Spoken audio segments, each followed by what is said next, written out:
म्हणून आम्ही विधानसभा आहे, सार्वभौम आहे, म्हणून आम्ही कायदा बदलणार. मग आता उद्या अॅट्रॉसिटी ऍक्ट नाही राहिला काय होईल, आता अटक होणार नाही, असे जे काही गैरसमज पसरवत जात आहेत ना ते सगळं चुकीचं. आम्ही आणखीन हे अॅट्रॉसिटी ऍक्टच्या गुन्हे ज्या ठिकाणी नोंद झाले त्यांना न्याय मिळवण्यासाठी, त्यांना न्याय देण्यासाठी आयोग नेमतोय. आयोग नाही, आणि तो केंद्र शासनाचा निर्णय आहे. आपल्यासोबत संवाद साधण्यासाठी कॅबिनेट मंत्री स्वतः संजय शिरसाट आहेत. काल विधानसभेमध्ये म्हणजे मागच्या आठवड्यामध्ये जे काही भाष्य तुमच्या माध्यमातून करण्यात आलं वारंवार म्हणजे अॅट्रॉसिटी ऍक्ट संदर्भात, आणि त्यामुळे अनेक विषय जे आहेत ते म्हणजे चर्चेला आले की नेमका हा कायदा बदलला जाणार आहे का, आता म्हणजे अॅट्रॉसिटी ही तशी मजबूत राहणार नाहीये, असं अनेक चर्चा उदाहरण आलं. नेमकं काय अॅट्रॉसिटी या कायद्या अंतर्गत काही बदल घडलेत का, या संदर्भात पुढे सरकारच्या माध्यमातून काही पावले उचलली जाणार आहेत का, या संदर्भात काय? ते बघा, एक लक्षात घ्या, अॅट्रॉसिटी ऍक्ट हा काही महाराष्ट्र शासनाने बनवलेला नाही, म्हणून त्यांना तो बदलण्याचाही अधिकार नाही. हा केंद्र शासनाचा कायदा आहे, आणि एखादा कायदा बदलायचा तर त्याची प्रोसेस किती मोठी आहे हे एकदा समजून घ्या. म्हणून आम्ही विधानसभा आहे, सार्वभौम आहे, म्हणून आम्ही कायदा बदलणार. मग आता उद्या अॅट्रॉसिटी ऍक्ट नाही राहिला काय होईल, आता अटक होणार नाही, असे जे काही गैरसमज पसरवत जात आहेत ना ते सगळं चुकीचे. अॅट्रॉसिटी ऍक्ट तसाच आहे, ऍज इट इज आहे. तुमच्यावर जर कुणी अत्याचार करत असेल, अन्याय करत असेल, तातडीने पोलीस स्टेशनला जा, एफआयआर नोंद करा, गुन्हा दाखल होतो, आरोपीला अटक होते. जो आयोग असतो त्यांनी तातडीने त्याला अटक करण्याचं त्याच्या तो अधिकारात असतात, त्यांनी तो अटक करायचा असतात. परंतु जे काही गैरसमज पसरवत चालले की आता ह्या विधान परिषदेमध्ये असं झालंय की जर गुन्हा नोंद झाला तरी आरोपीला अटक होणार नाही, असं नाही. मग एखादा आरोपी गुन्हा करून जर फरार झाला, 2 वर्ष भेटला नाही तर काय करायचं? म्हणून असं जे काही प्रश्न उपस्थित झालेले ते मुळात चुकीचे आहेत. तातडीने अटक करणं, गुन्ह्याच्या गांभीर्यता लक्षात घेऊन तातडीने अटक करणं हे पोलिसांचं काम आहे, ते केलंच पाहिजे.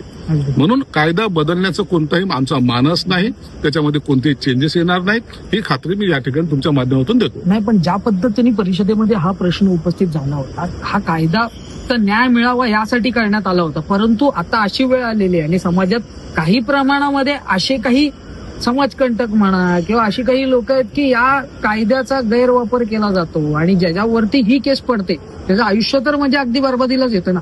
मग त्यामुळे या अंतर्गत काही त्या ठिकाणी डिसिजन घेण्यात येणार आहेत का?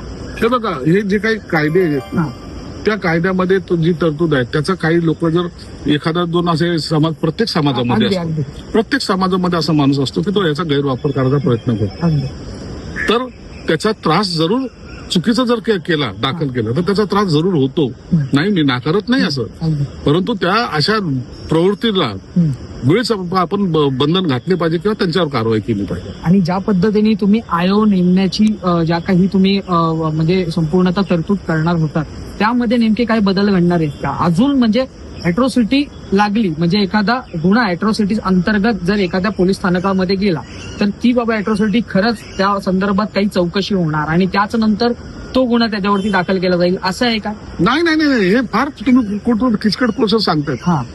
आम्ही आणखीन हे अॅट्रॉसिटी ऍक्टच्या गुन्हे ज्या ठिकाणी नोंद झाले त्यांना न्याय मिळवण्यासाठी, त्यांना न्याय देण्यासाठी आयोग नेमतोय. आयोग नाही, आणि तो केंद्र शासनाचा निर्णय आहे, आणि महाराष्ट्र शासन ते इम्प्लिमेंट करतं यासाठी, आणि त्याची जाहिरात दिलेली आहे. अध्यक्ष, 2 सदस्य आणि 1 अशासकीय सदस्य. 2 सदस्य कोण आहेत? एक IPS अधिकारी रिटायर, एक IAS अधिकारी रिटायर. कारण की या दोन्ही क्षेत्रामध्ये जास्त गुन्हे घडलेले असतात, म्हणून त्यांना एक कायदेशीर त्यांना एक मान्यता मिळते आणि त्यांना अधिकार आहेत. तर हे असे प्रकार जेव्हा होतील तर माझ्यासारखा समजा मी पीडित आहे तर मी आयोगाला सुद्धा सांगू शकतो की साहेब माझे हे 4 महिन्यापासून प्रकरण पेंडिंग आहे, प्रलंबित आहे, आणखी त्याच्यावर कारवाई झाली नाही, तर त्याला न्याय मागण्याची भूमिका त्यासाठी हे सुविधा आम्ही उपलब्ध करतो. आणि त्या आयोगाला एवढे पॉवर दिलेले की तो जर संबंधितांनी जर कारवाई केली नाही तर त्यांच्यावर सुद्धा कारवाई करण्याचे अधिकार आयोगाला आहे. ज्या पद्धतीने आता जे काही संभ्रम पसरवले जात आहेत ते तसं काहीच होणार नाहीये. जो कायदा आहे तो जसाच्या तसा राहणार आहे. म्हणजे 24 तासानंतर अटक होणार एखाद्यावरती गुन्हा दाखल झाल्यावर किंवा असं अशा काही गोष्टी नाहीये. नाही, असं कोणतीही गोष्ट नाहीये. तुमचं सगळ्यांचं काहीतरी कोणतरी गैरसमज तयार करताय, आणि असे गैरसमज कृपया समाजामध्ये पसरू नका. नसता याचा दुरुपयोग होण्याची शक्यता जास्त आहे. म्हणून अॅट्रॉसिटी कायदा आहे तसाच आहे, आणि त्याच पद्धतीने कायद्याची अंमलबजावणी सुद्धा केली जाईल. शेवटचा प्रश्न आहे, ज्या पद्धतीने तुमच्या खात्याचं गेल्या अनेक वर्षांपासून म्हणजे आता जेव्हापासून लाडकी बहीण योजना आली होती तेव्हा देखील तुमच्या खात्यामधून अनेक पैसे लाडकी बहीण योजनेसाठी फिरवण्यात आले होते. आता तुमच्या खात्यातून देखील एका योजनेसाठी पैसे फिरवले गेलेत असं समजतंय. नेमकं काय आता खात्यामध्ये नेमका कशा पद्धतीने आता माझ्या खात्यातून कोणतेही पैसे फिरवले गेले नाही. उलट या टायमाला बजेटमध्ये जास्त तरतूद करण्यात आलेली आहे आणि मी त्याच्यासाठी समाधानी आहे. धन्यवाद. आमच्याही संवाद साधल्याबद्दल. आपल्यासोबत या ठिकाणी मंत्री संजय शिरसाट होते.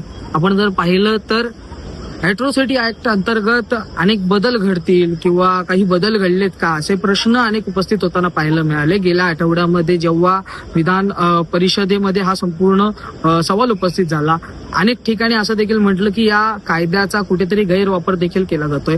त्याच संदर्भात आपण त्यांच्यासोबत संवाद साधला. नेमकी या कायद्यामध्ये काही तरतूद होणार आहे का, आयोग नेमलं जाणार आहे असं त्यांनी सांगितलेलं आहे. म्हणजे जे काही आता पेंडिंग केसेस आहेत त्यावरती आता कुठेतरी सरकारच्या माध्यमातून पुढे नेमकं काय करण्यात येईल किंवा काय करावं यासाठी प्रयत्न केले जात आहेत.